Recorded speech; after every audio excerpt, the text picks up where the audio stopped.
শ্রেণীর স্ত্রী বিনা হিসাবে জাহান্নামে যাবে। এক নাম্বার, স্বামীর অবাধ্য স্ত্রী। আল্লাহর হাবিব সাল্লাল্লাহু আলাইহি ওয়াসাল্লাম হাদিসের মধ্যে বলেন, লাউ কুনতু আমিরান আহাদান আন ইয়াসজুদা লি আহাদিন লা আমারতুল মারআতা আন তাসজুদা লি যাওজিহা। আল্লাহ ছাড়া যদি অন্য কাউকে সেজদা দেওয়া জায়েজ হতো, তাহলে আমি প্রতিটা স্ত্রীকে বলতাম, তোমরা তোমাদের স্বামীদের পায়ে লুটিয়ে পড়ো। এজন্য ভুলেও স্বামীর অবাধ্য হবেন না। স্বামী অনেক গুরুত্বপূর্ণ জিনিস। আল্লাহর হাবিব সাল্লাল্লাহু আলাইহি ওয়াসাল্লাম হাদিসের মধ্যে বলেছেন, যখন কোনো স্বামী তার প্রয়োজনের জন্য স্ত্রীকে ডাকে, আর তার স্ত্রী যদি তার স্বামীর অবাধ্য হয়, সকাল পর্যন্ত ওই স্ত্রীকে ফেরেশতারা অভিশাপ দিতে থাকে। এজন্য মনের ভুলেও স্বামীর অবাধ্য হবেন না।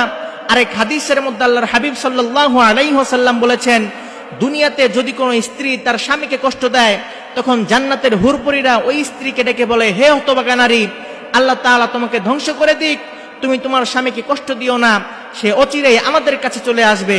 এজন্য মনের ভুলো আপনি আপনার স্বামীর অবাধ্য হবেন না, স্বামীকে কষ্ট দিবেন না। দুই নাম্বার, অশালীন স্ত্রী।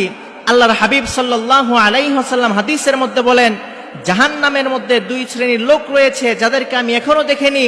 তার মধ্যে এক প্রকার লোক হচ্ছে ওই সকল নারী যারা নগ্ন পোশাক পরিধান করবে, অশালীন পোশাক পরিধান করবে এবং পুরুষদেরকে নিজেদের প্রতি আকৃষ্ট করবে এবং তারাও পুরুষদের প্রতি আকৃষ্ট হবে।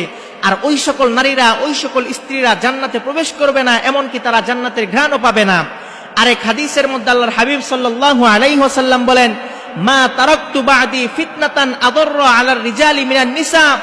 আমার পরে পুরুষদের জন্য সবচেয়ে ক্ষতিকারক বড় ফিতনা হচ্ছে নারী। এজন্য আল্লাহর হাবিব সাল্লাল্লাহু আলাইহি ওয়াসাল্লাম এই হাদিসের মধ্যে বুঝাইতে চাইলেন, আমার পরে পুরুষদের জন্য সবচেয়ে ক্ষতিকারক, সবচেয়ে বড় ফিতনা হবে নারী। এজন্য নারীদের থেকে সাবধান থাকতে হবে। আর যেই সকল নারীরা নগ্ন পোশাক পরিধান করবে, অশালীন পোশাক পরিধান করবে, ওই সকল নারীরা জান্নাতে প্রবেশ করতে পারবে না, এমনকি তারা জান্নাতের ঘ্রাণও পাবে না। তিন নাম্বার, অকৃতজ্ঞ স্ত্রী।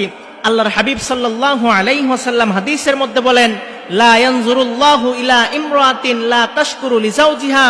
আল্লাহ তাআলা ওই স্ত্রীর দিকে রহমতের দৃষ্টিতে তাকান না যে স্ত্রী স্বামীর শুকরিয়া আদায় করে না, স্বামীর কৃতজ্ঞতা আদায় করে না। এজন্য স্বামীর কৃতজ্ঞতা আদায় করবেন, স্বামীর শুকরিয়া আদায় করবেন। আরেক হাদিসের মধ্যে আল্লাহর হাবিব সাল্লাল্লাহু আলাইহি ওয়াসাল্লাম বলেছেন, আমি জান্নাতের মধ্যে উকি মেরে দেখতে পেলাম, জান্নাতের অধিকাংশ অধিবাসী হলো গরিব, অসহায়। আর জাহান্নামের মধ্যে উকি মেরে দেখতে পেলাম, জাহান্নামের অধিকাংশ অধিবাসী হলো নারী। এজন্য আল্লাহর হাবিব সাল্লাল্লাহু আলাইহি ওয়াসাল্লাম নারীদেরকে উদ্দেশ্য করে বললেন, ইয়া মা'শারান নিসা, হে মহিলারা, তাসাদদাকনা, তোমরা বেশি বেশি করে দান সদকা করো। ফা ইন্নী উরিতুকুন্না আকসারা আহলিন নার, কেননা আমি জাহান্নামের মধ্যে তোমাদেরকে বেশি দেখেছি। তখন মহিলারা প্রশ্ন করলো, ইয়া রাসূলুল্লাহ, আমরা কেন সবচেয়ে বেশি জাহান্নামে? তখন আল্লাহর হাবিব সাল্লাল্লাহু আলাইহি ওয়াসাল্লাম বলেন, তোমাদের জাতীয়ত দুইটা সমস্যা রয়েছে।